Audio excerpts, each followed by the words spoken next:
بسم اللہ الرحمن الرحیم۔ میں نے اپنے 27 سالہ ٹیچنگ کے تجربے میں جتنی بڑی تعداد میں اسٹوڈنٹس کو ڈیل کیا ہے اور خود بھی اسٹوڈنٹ رہا ہوں، تو آج تک مجھے کوئی اسٹوڈنٹ ایسا نہیں ملا کہ جو یہ خواہش نہ رکھتا ہو کہ اس کے نمبر زیادہ آئیں۔ اور اس کے علاوہ توقع بھی کی جاتی ہے کہ ہر طالب علم ہر کلاس میں بہت اچھے نمبر لے۔ کمپٹیشن کی فضا ہے اور وہ بڑھتی جا رہی ہے، اور ایسا بھی کوئی نہیں ہے کہ جس نے شعوری طور پر ارادہ کیا ہو کہ میں نے نمبر زیادہ نہیں لینے، لیکن خواہش کے باوجود، خواب دیکھنے کے باوجود، نصیحتوں کے باوجود بہت سے طالب علم اتنی محنت نہیں کر پاتے، اور اگر پڑھنے کی کوشش کرتے ہیں تو پھر بھی ان کے نمبر زیادہ نہیں آتے۔ تو اس کا جائزہ لینے کی ضرورت ہے کہ ایسی کیا وجہ ہے۔ تو اس سلسلے میں طلباء کے لیے یہ بات بہت ہی اہم ہے کہ ایک لفظ جو پچھلے کچھ عرصے سے ہمارے ہاں رائج ہو گیا ہے وہ ہے موڈ، کہ موڈ نہیں بنتا، میرا موڈ خراب ہو گیا، موڈ بنانے میں دقت ہوتی ہے۔ لہٰذا پہلی سجیشن جو اس سلسلے میں ایسے طلباء و طالبات کو دی جا سکتی ہے جو کم محنت کے باوجود زیادہ نمبر لینا چاہتے ہیں، وہ یہ ہے کہ موڈ بہت خراب چیز ہے، موڈ کو لفٹ نہ کروائیں۔ آپ کی زندگی میں ایسے تجربات پہلے سے موجود ہیں کہ جب موڈ نہیں ہوتا مگر کسی کام کو شروع کر لیا جائے تو موڈ خود بخود ہو جاتا ہے۔ کئی بار ہم کہتے ہیں کھانے کا موڈ نہیں ہے، اور جب کھانا شروع کرتے ہیں تو قدر شرمندگی ہوتی ہے کہ جن کا موڈ نہیں ہوتا وہ ایک کی بجائے 2 پراٹھے کھا لیتے ہیں۔ اسی طرح سے پڑھنے کا موڈ نہیں ہوتا، شروع کر لیں تو موڈ خود بخود بن جاتا ہے۔ لہٰذا یہ کوشش کرنی چاہیے کہ اپنے موڈ کو تھوڑا سا کنٹرول کرتے ہوئے کام کو شروع کر دیں۔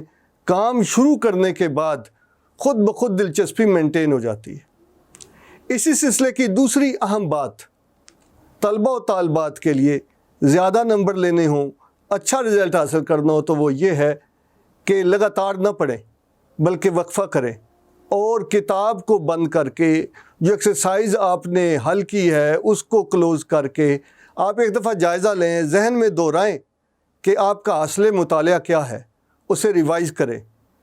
اسی لیے کہا جاتا ہے کہ پریکٹس میکس مین پرفیکٹ۔ کوئی آپ کے ساتھ دوست ہو سکتا ہے، سہیلی ہو سکتی ہے، جس کے ساتھ کمبائن اسٹڈی کریں اور اپنا حاصل مطالعہ اسے سنائیں۔ چنانچہ بار بار جس عمل کو کیا جاتا ہے وہی ہماری میموری میں لانگ ٹرم سٹور کا حصہ بنتا ہے۔ نفسیات یہ کہتی ہے کہ ہماری میموری میں 2 طرح کی چیزیں محفوظ ہوتی ہیں، ایک شارٹ ٹرم ہوتی ہیں جو وقتی طور پر یاد ہوتی ہیں، اگر ریویژن نہ کی جائے، دوسروں کو سنایا نہ جائے، دوسروں کے ساتھ اسے شیئر نہ کیا جائے تو پھر وہ ذہن سے ڈیلیٹ ہو جاتی ہیں۔ اور اگر بار بار دہرایا جائے، پریکٹس کی جائے، ریویژن کی جائے، تو اس کے نتیجے میں وہ لانگ ٹرم میموری کا حصہ بنتی ہیں اور زمانہ طالب علمی کے بعد بھی یاد رہتی ہیں۔ لہٰذا ریویژن بہت ضروری ہے، اور زیادہ سے زیادہ کوالٹی پر زور دینا چاہیے، مقدار پر زور نہیں دینا چاہیے، کہ جو چیزیں ہم نے پڑھی ہیں وہ ہمیں اچھی طریقے سے یاد ہو، اگرچہ وہ تھوڑی ہی کیوں نہ ہو۔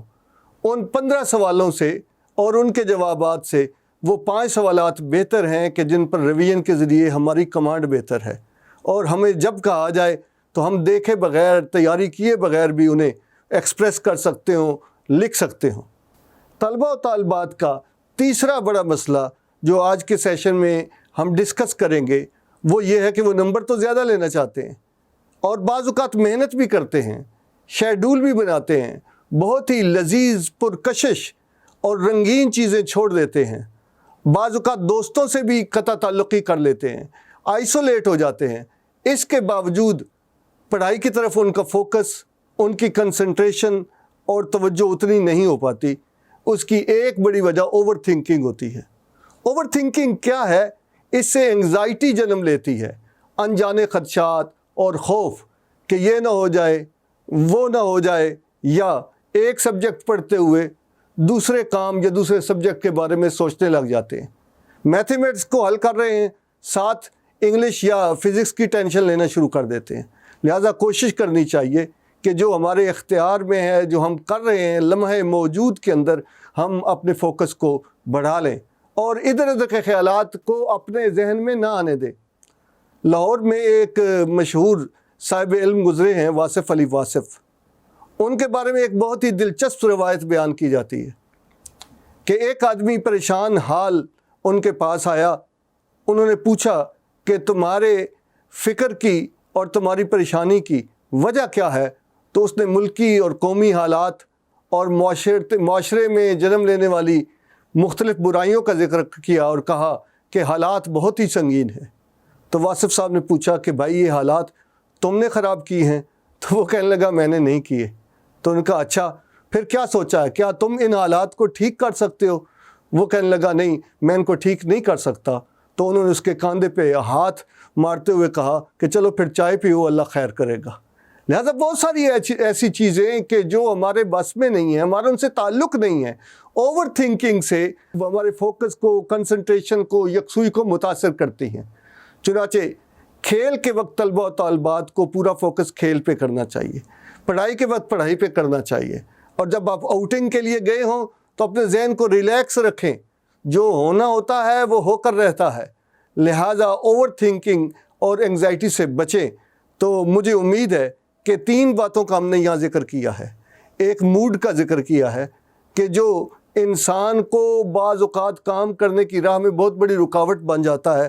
موڈ پر قابو پانے کا طریقہ یہ ہے کہ اس کی تھوڑی سی مخالفت کر کے اگر ہم شروع کر دیں گے تو کافی امکان ہے کہ موڈ بن جائے گا، اور موڈ بن جاتا ہے۔ دوسری چیز جو اس سیشن میں ہم نے کی ہے کہ اپنے پڑھے ہوئے کو بار بار ذہن میں بھی ریپیٹ کرنا، کسی دوسرے کے ساتھ شیئر کرنا، اس کے پوائنٹس لکھ لینا، اسے ریوائز کرنا اور زیادہ سے زیادہ پریکٹس کرنا۔